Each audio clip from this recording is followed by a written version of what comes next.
Carlos y yo nos conocimos cuando ambos estábamos en nuestros 20, dos soñadores ambiciosos tratando de hacernos un lugar en el mundo. Él era encantador de la manera más silenciosa, un hombre que no necesitaba decir mucho para captar la atención. Su comportamiento tranquilo era un marcado contraste con mi energía caótica, y sin embargo encajábamos perfectamente. O eso parecía. Nuestra relación floreció rápidamente como una tormenta de verano, intensa, apasionada y absorbente. Carlos era el tipo de pareja que daba todo, sin importar cuán pequeño fuera el gesto. Dejaba notas en mi bolso, me traía café durante los largos días de trabajo y escuchaba sin juzgar cuando me desahogaba sobre mis problemas. Era mi roca, la persona que siempre parecía saber qué decir cuando el peso del mundo me presionaba.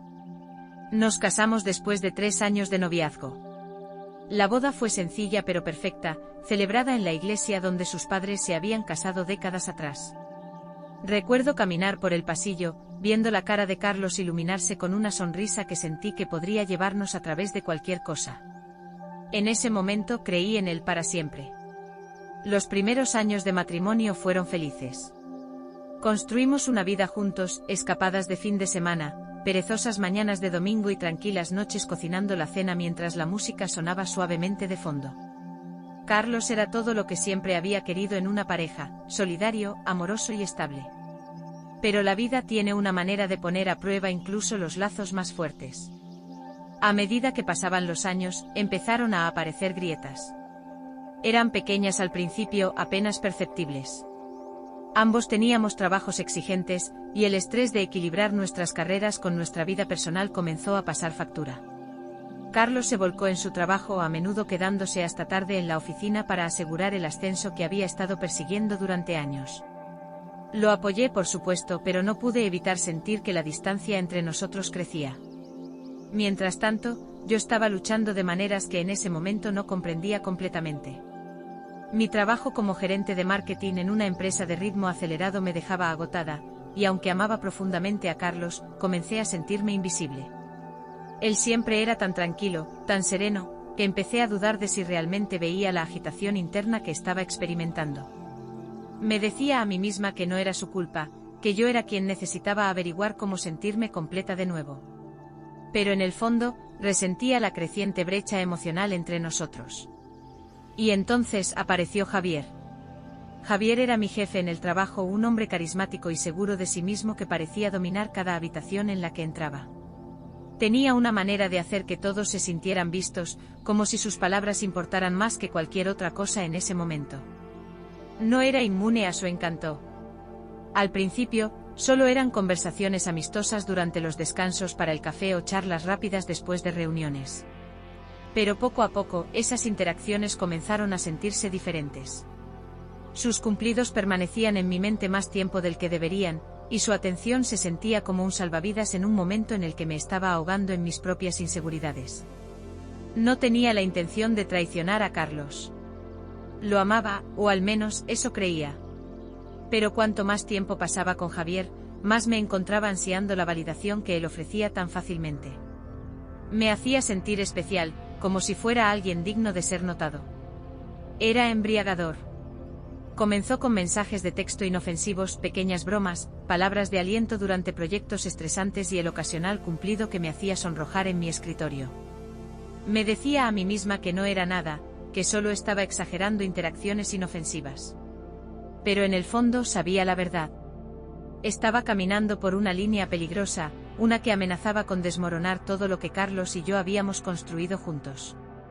La primera vez que Javier y yo cruzamos la línea fue después de una celebración en la oficina por haber conseguido un cliente importante.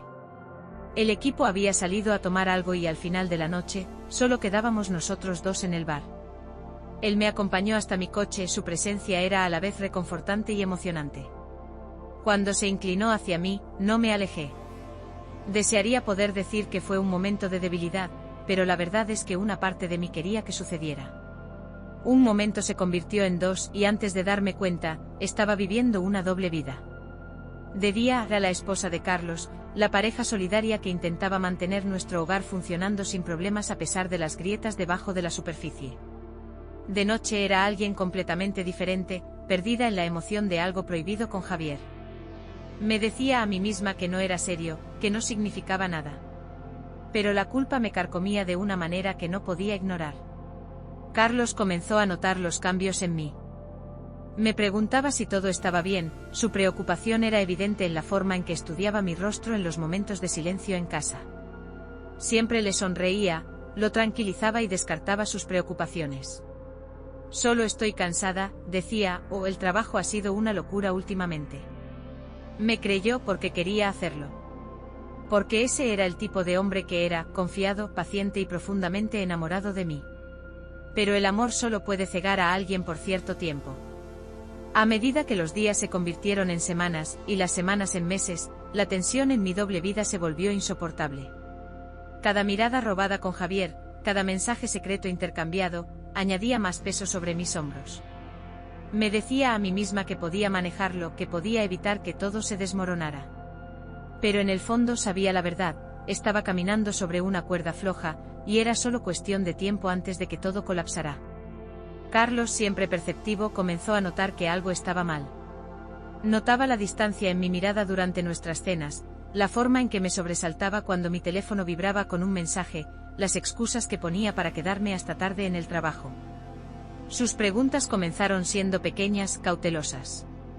¿Todo está bien, María? ¿Has estado callada últimamente? ¿El trabajo te está afectando?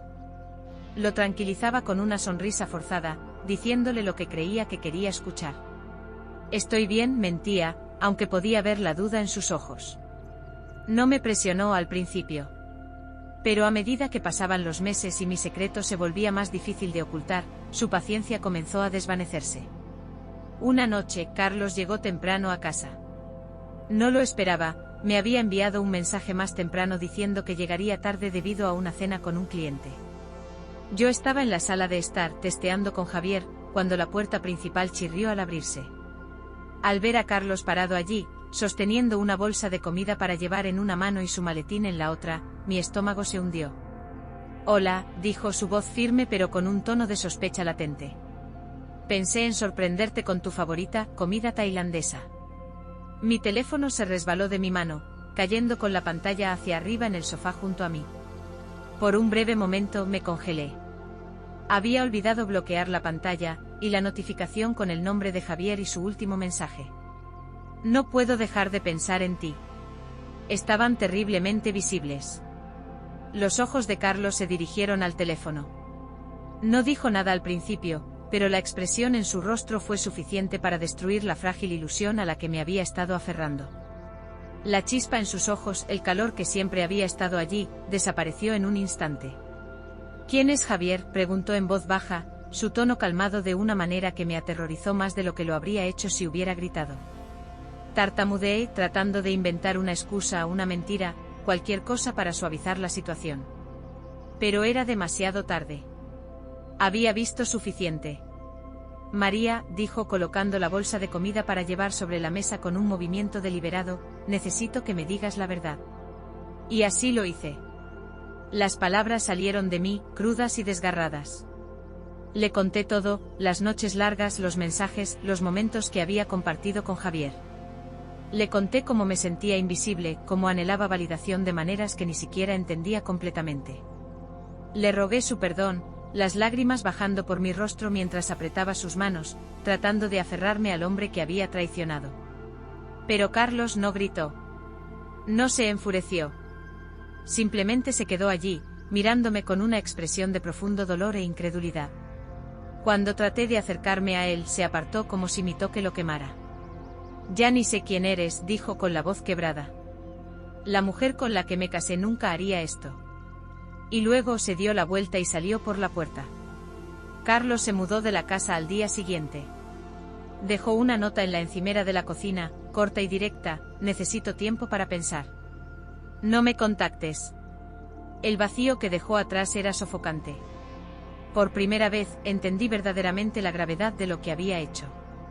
No solo le hice daño a él, había destruido los cimientos de confianza y amor que habíamos construido a lo largo de los años.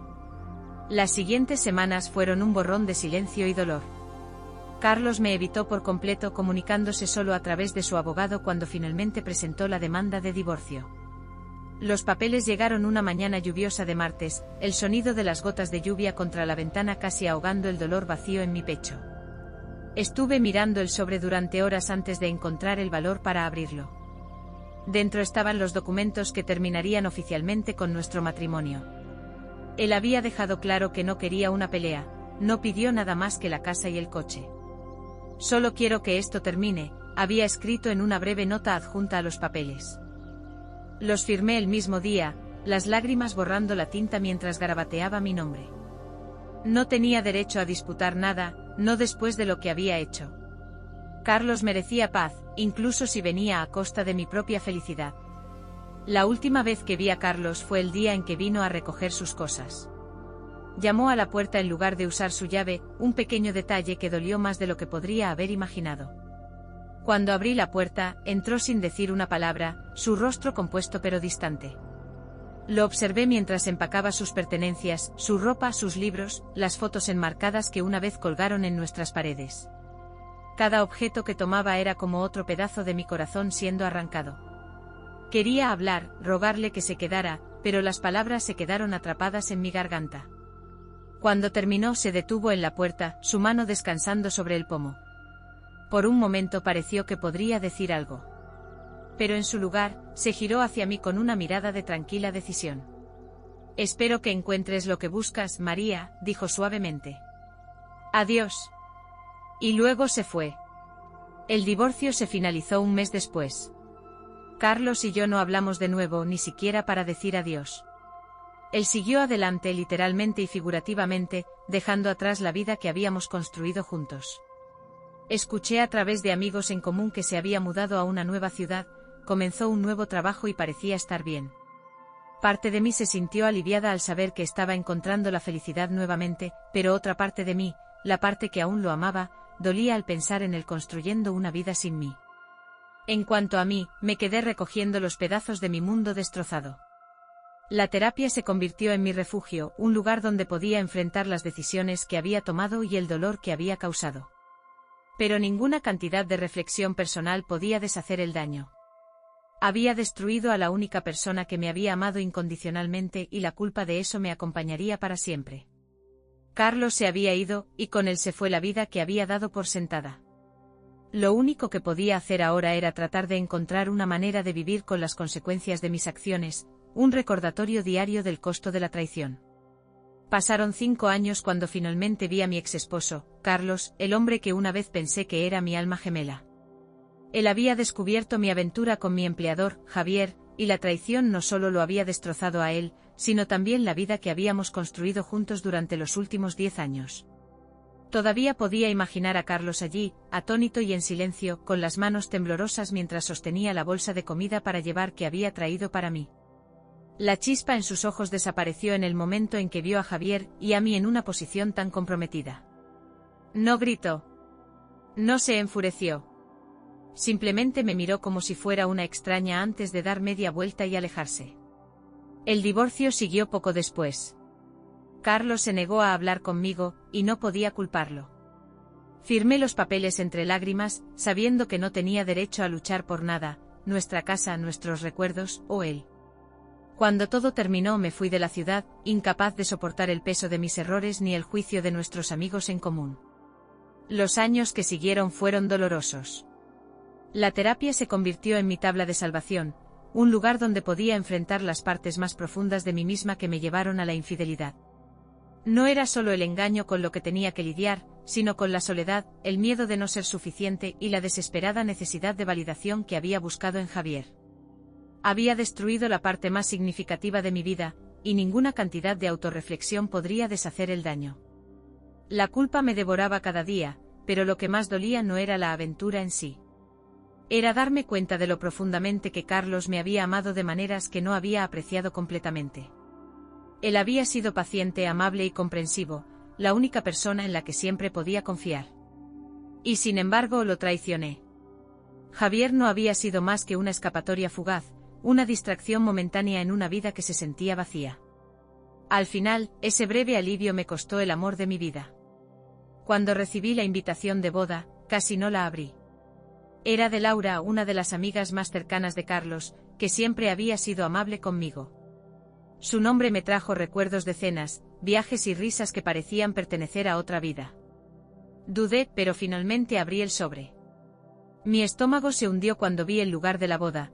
Era la misma iglesia en la que Carlos y yo intercambiamos votos.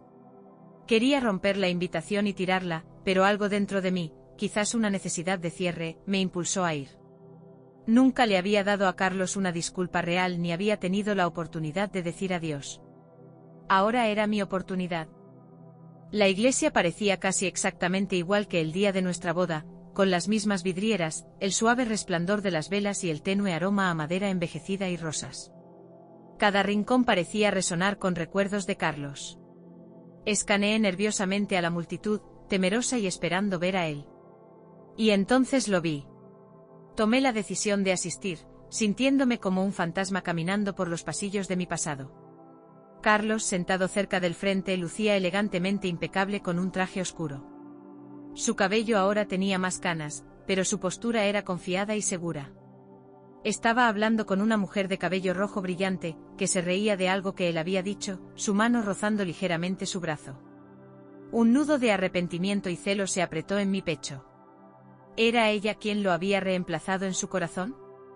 ¿Le hacía feliz de maneras que yo nunca pude? Intenté fundirme con un banco sin que él me notara, pero mi movimiento llamó su atención. Nuestros ojos se encontraron, y por un breve momento el tiempo pareció detenerse. La mujer a su lado era preciosa, elegante, serena, todo lo que sentí que no era en ese momento. El rostro de Carlos era inescrutable, mostrando un reconocimiento tranquilo en lugar de ira o calidez. Bajé la cabeza y me concentré en la ceremonia, luchando en silencio con el peso de mis emociones. Cuando se intercambiaron los votos y comenzó la recepción, me quedé cerca de la salida, debatiéndome si irme antes de que las emociones se volvieran demasiado abrumadoras. Pero el destino tenía otros planes. María. Su voz era suave pero distinta, y me detuvo en seco. Me giré para ver a Carlos a solo unos pasos de distancia. Se veía exactamente como el hombre que una vez amé, pero ahora había una calma y madurez en el que envidiaba. Ya no era el mismo hombre que había dejado atrás. Había crecido, resistido y seguido adelante mientras yo había quedado atrapada en el arrepentimiento. «Hola, Carlos», logré decir con la voz temblorosa. De cerca, él era aún más sereno de lo que recordaba. Su tono era educado pero distante, como si fuéramos extraños en lugar de dos personas que una vez compartieron años de amor y confianza. No estaba seguro de que fuera una buena idea venir, confesé honestamente. Él asintió ligeramente, su mirada firme pero inescrutable. «¿Estás bien?», preguntó, su voz tranquila. La disculpa que no pude expresar adecuadamente permaneció en el aire. «La terapia ayuda», respondí débilmente, tragando con dificultad. «Estoy tratando de entender todo». «Me alegra», dijo con tono mesurado. «Lo siento mucho, Carlos», susurré con la voz quebrada. «No espero que me perdones, pero necesitaba que supieras lo profundamente arrepentida que estoy por haber arruinado lo mejor que he tenido en mi vida. Fui egoísta y destruí todo». Carlos me miró durante un largo momento, su rostro suavizándose ligeramente. «No sé si alguna vez te perdonaré, María», dijo finalmente, «pero he hecho las paces con lo que pasó. Tuve que hacerlo. Tomó tiempo, mucho tiempo. No voy a mentir y decir que no dolió como el infierno, pero ya es parte del pasado. Yo ya he seguido adelante». Sus ojos se deslizaron hacia la mujer de cabello rojo, que ahora hablaba animadamente cerca de la pista de baile. «Encontré paz», añadió. Un golpe de celos me atravesó, pero lo aparté. Ya no tenía derecho a sentirme de esa manera. «Yo nunca dejé de amarte», susurré con lágrimas llenando mis ojos. «Pero sé que no era la persona que merecías». Por un momento los ojos de Carlos se suavizaron, y vislumbré al hombre que conocí. Pero esa suavidad desapareció tan rápido como llegó, reemplazada por algo distante pero resuelto. «Espero que encuentres lo que buscas, María», dijo con voz firme. «Te lo mereces. Pero no será conmigo». Asentí, las lágrimas cayendo por mis mejillas. Lo había perdido, y ningún arrepentimiento podría hacerlo bien.